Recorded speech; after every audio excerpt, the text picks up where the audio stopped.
Hello साथीहरु, good evening सबैजनालाई। हामीहरु त इभिनिङमा टिका लगाउन आइएको। दिनमा त अब उहाँदेखि आउँदै थियो गाडीमा थियो। म आपा छोरा खेलिरहेछ। मैले चाहिँ भिडियो बनाएको। अन्त मलाई कस्तो लागिरहेछ हेर्नुस्। अनि हामीहरु त अब टिका लगाउँ तपाईलाई देखाउँछु म एकछिनमा। यहाँ हेर्नुस् टिका लगाएको। अब मेरो भिडियो त क्लियर छ तर अँध्यारो चाहिँ भयो किनकि लाइट अलिक भोल्टेज थिएन कि हाम्रो यहाँ। यो मेरो छोराको फर्स्ट टिका हो। आपा छोरा त बसिरहेछ। छोराको हेरिराख्नुहोस्। अनि तपाईहरु पनि टिका लगाउन जानुभयो होला। अन्त कोकोमा गयो।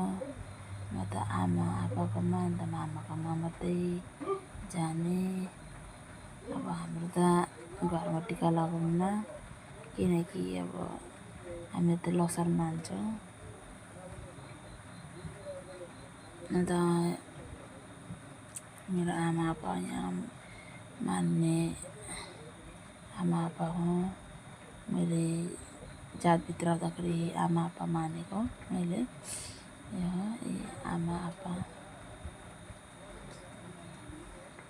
भिडियो अलिक क्लियर भएन। क्लियर त क्लियर छ, अँध्यारो चाहिँ भयो। मेरो छोरालाई हेर्नुहोस् कति खुसी भएको छ। पैसा थापे साथी हो। म त भोलि अब सपिङ गर्नु जाने हो। अब तपाईहरुले कति कति कमायो अब त पुरा रमाउँदो होला यति पैसा पायो भनेर। म त देखाउँदिन कति पायो भनेर। यहाँ हेर्नुहोस् मेरो छोरा खुसी हुँदैछ रमाएको।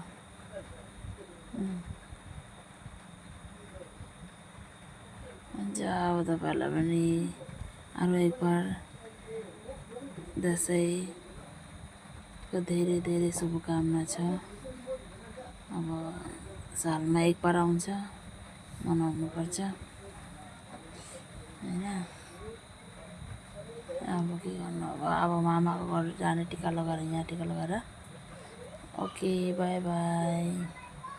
त्यो भिडियो त म देखाउन सक्दैन किनकि बिजी थियो अहिले म बिजी छु।